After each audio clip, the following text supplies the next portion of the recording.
welcome back to my channel and to another episode of Sublimation Sunday.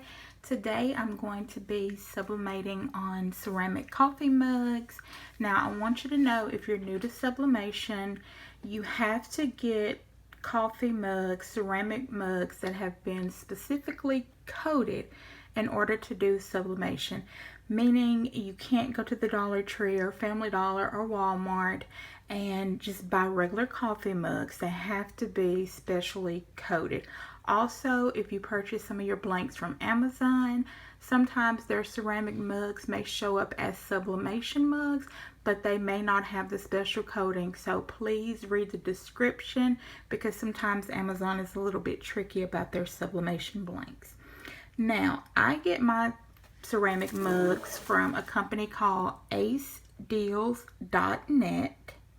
It is a great seller. You can get 11-ounce mugs. I buy 12 and they are $36. I believe the shipping was free, but I'm not certain on that, so just go to his website and check that out. You can also order them in larger quantities than 12. I just wanted 12 to start out with. He also has a Facebook group called Sublimation Central. I have mentioned this group before, and I'll try to leave a link down at the bottom of his group so you can go ahead and join. And he offers a wide range of sublimation blanks for reasonable prices. He also has wholesale prices, so you're going to want to check that group out and his website. Taking my mug out of the plastic, and one of the things I like to do before I put my image on my mug is to wipe the mug down with alcohol. You don't have to do that, but I like to do it because if there's any dust or any kind of dirt or debris on the mug, I want to go ahead and make sure I wipe it off. And I just use these little sponges here. I got these from Dollar General, and I think you can get them from Walmart or Dollar Tree. But I just put a little dab of alcohol on it, and I kind of went around the coffee mug on each side. And then I took a dry one and just kind of wiped the alcohol off. That way, when I place my image on my mug, my image does not run the chance of getting wet. So, okay, I have already printed my images out, but before you print your image to the size that you want, it is a good habit to go ahead and measure your cup. If it's just going to be an image that's going to go on one side, I like to measure from top to bottom. And I print my images out about 3.25 inches. You could probably go a little bit bigger, but that's just the size that so far I'm comfortable with. So I print that out. Now, I have an image here that I'm going to use, and one of the things you want to make sure you do, if you're right or left-handed, you're going to want to put the image on the side to where when you're drinking, it shows up. You wouldn't want to, if you're right-handed, you wouldn't want to put it on this side, because when you're drinking, you know, you can't see the image, but it's a little backwards, so I'm just going to turn it and put it on the right side for me. And another thing, you want to make sure that your image is facing the right side, and make sure when you print your image out that you mirror it. That way it flips to where it's face up the correct way on your mug. But you also want to make sure that your design is up and not upside down, because you don't want your image to be upside down on your mug. So we're going to go ahead and fix this, and I've already cut out my tape. So I'm going to go ahead and place this image to where I want it.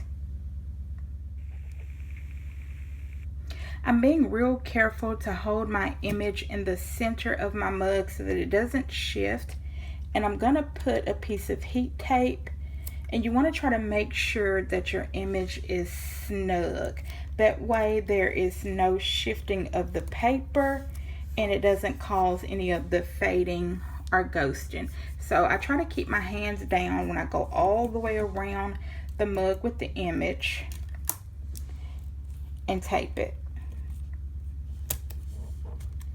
Now you could probably get by with just using a couple of pieces of tape, but I like to use a little bit more just because I don't want my image to move. I'm going to put a little piece right here also. I've added my extra piece of tape. I feel like my image is snug tight. I do want to let you know that sometimes when you're doing sublimation mugs, it takes a little practice to get your time and temp right. And it's all about the heat press that you use, where you get your blanks from. A lot of blanks will tell you in the directions what time and temp to press for, but some will not. So if you press a mug and it comes out and you kind of take the whole piece of sublimation paper off without checking and just lifting one side to see if the image printed right, if it prints out too light or too dark, don't throw your cup away. Don't toss it. Now, if you just lift the tape from one side and you can tell that it's kind of light, then go ahead and tape it down and try increasing your temp or your time to see if that will help. But if that doesn't help and you feel like the mug is messed up, don't toss it. Use it as a practice mug. Go ahead and increase your temp and time and then do another print out on the opposite side. That way you're not wasting another cup and the image is still not right. That's just something I had to do along the line because it took me a little bit to get my time and temp right on my heat press. So I just wanted to give you that little tip. If you mess up, just don't toss it. Okay, so I've got my heat press on. It's warming up. I use 400 degrees Fahrenheit and I press my mugs for exactly 4 minutes. I also use parchment paper.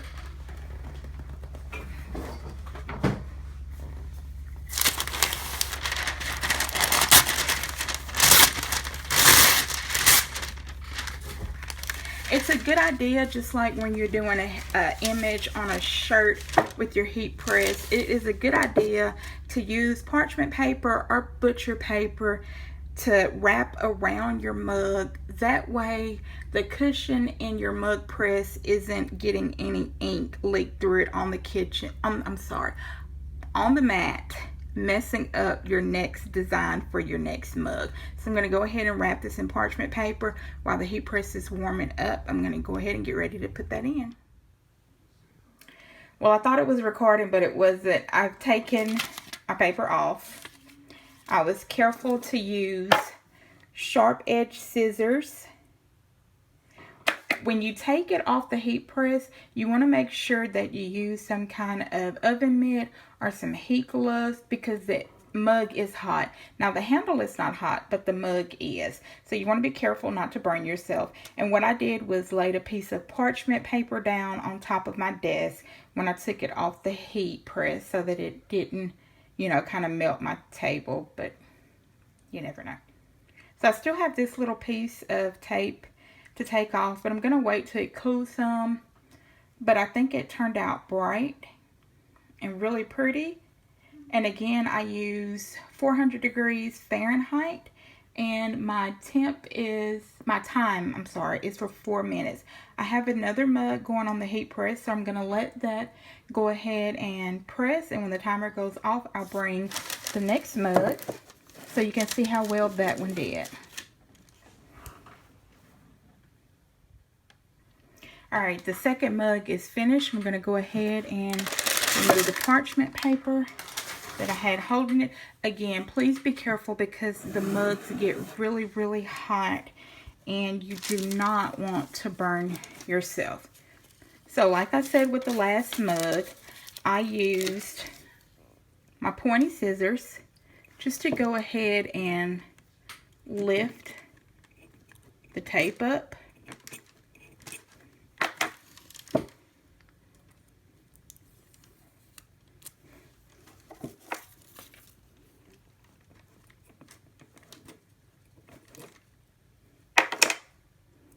Downside of taping the mug with more than one piece of tape. Alright. Come on. Alright, there we go.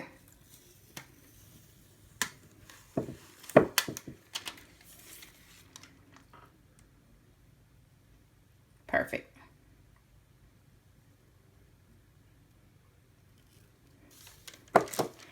So I believe that I have finally found the right temp that's gonna work with my machine, and it's 400 degrees Fahrenheit, and press for 4 minutes. It takes these mugs a while to cool off, so you want to make sure that you're not touching it too soon without some type. I just had a piece of felt.